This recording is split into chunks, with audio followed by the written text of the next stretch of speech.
जानते हैं, कुछ कहानियां वो सिर्फ सुनी सुनाई बातें नहीं होती, वो उन जगहों की हकीकत बन जाती हैं जहां जाने की हिम्मत कोई नहीं करता। और आज हम एक ऐसे ही दरवाजे के पीछे का सच जानेंगे, कमरा नंबर 307।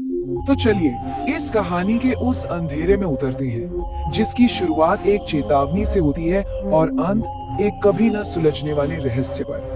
ये कहानी है उस कमरे की जहां से कोई कभी वापस नहीं आया। कहानी हमें ले चलती है नागपुर के पास बसे एक पुराने वीरान से होटल में, जहां एक मुसाफिर ने शायद अपनी जिंदगी की आखिरी और सबसे बड़ी गलती की। कभी ये होटल सूर्या लॉज बहुत मशहूर हुआ करता था, लेकिन धीरे धीरे वक्त के साथ इसकी दीवारों में कुछ ऐसे राज दफन हो गए कि अब लोग इसका नाम लेने से भी कतराते थे। और उसी होटल में एक रात पहुंचा अमित। काम के सिलसिले में शहर आया था। उसने बस एक रात के लिए कमरा मांगा। उसे क्या पता था कि वो खुद अपनी किस्मत के सबसे खौफनाक दरवाजे पर दस्तक दे रहा है। रिसेप्शनिस्ट ने डरी हुई दबी सी आवाज में मना भी किया, लेकिन अमित ने उसकी चेतावनी को मजाक में उड़ा दिया। तो बस चाबी हाथ में लेकर अमित बढ़ चला कमरा नंबर 307 की तरफ। वो इस बात से बिल्कुल अनजान था कि ये दरवाजा किसी कमरे में नहीं बल्कि किसी और ही दुनिया में खुलने वाला था। और ये कोई मौसम वाली ठंडक नहीं थी, नहीं, ये कुछ और ही थी।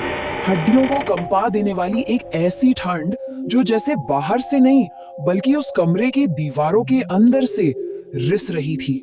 अब धीरे धीरे अमित का यकीन डगमगाने लगा था। कमरे का बल्ब बार बार जल बुझ रहा था। बाथरूम के अंधेरे से पानी की टप टप की आवाज लगातार आ रही थी। और वो दीवारों पर गहरे निशान थे, जैसे किसी ने गुस्से में अपने नाखूनों से उन्हें खुरचा हो। उसके मुंह से बस यही निकला। सांसें तेज हो चुकी थी। दिल इतनी जोर से धड़क रहा था कि आवाज कानों में गूंज रही थी। वो अकेला था, पर अब उसे पक्का यकीन हो रहा था कि इस कमरे में कोई और भी है।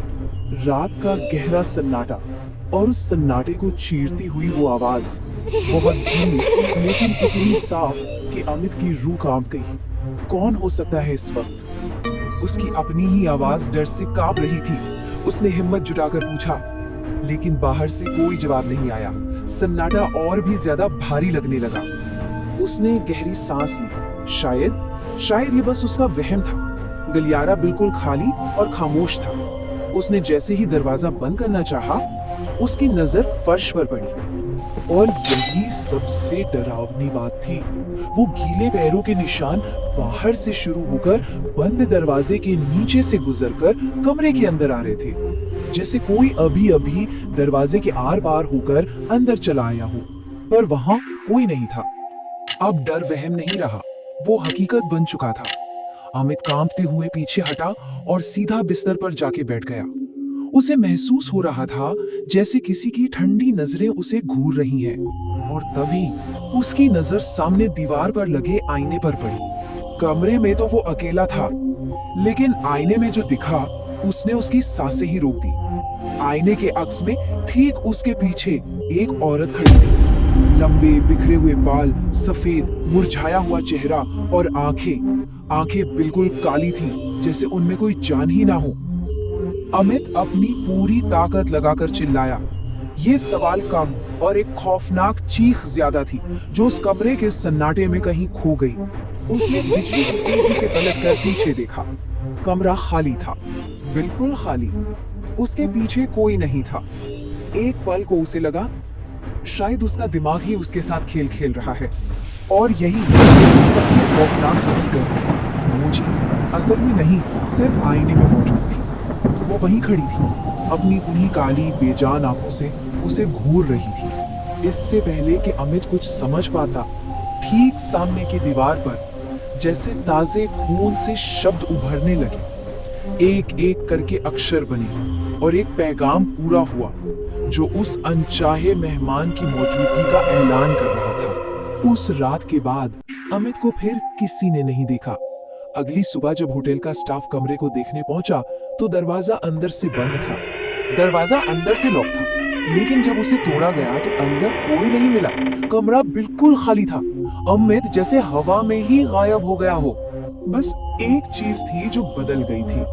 दीवार पर लिखे उस पुराने संदेश के ठीक नीचे खून से एक नई लाइन लिखी थी और ये लाइन अमित के अंजाम की खामोश गवाही दे रही थी। अमित का फिर कभी कोई पता नहीं चला। पुलिस ने भी जांच की लेकिन कोई सुराग हाथ नहीं लगा। तब होटल के पुराने रिकॉर्ड्स ने एक ऐसा राज खोला जो सालों से दफन था। पता चला कि बहुत साल पहले उसी कमरे में एक लड़की ने अपनी जान दे दी थी और कहते हैं तब से उसकी आत्मा उस कमरे को अपना घर मानती है और वो किसी भी मेहमान को वहां से जिंदा वापस जाने नहीं देती। आज भी वो कमरा हमेशा के लिए बंद है, लेकिन आसपास के लोग कहते हैं कि रात के ठीक 2 बजे उस बंद दरवाजे के पीछे से आज भी दस्तक की धीमी आवाज सुनाई देती है। शायद कोई दरवाजा खोलने का इंतजार कर रहा है।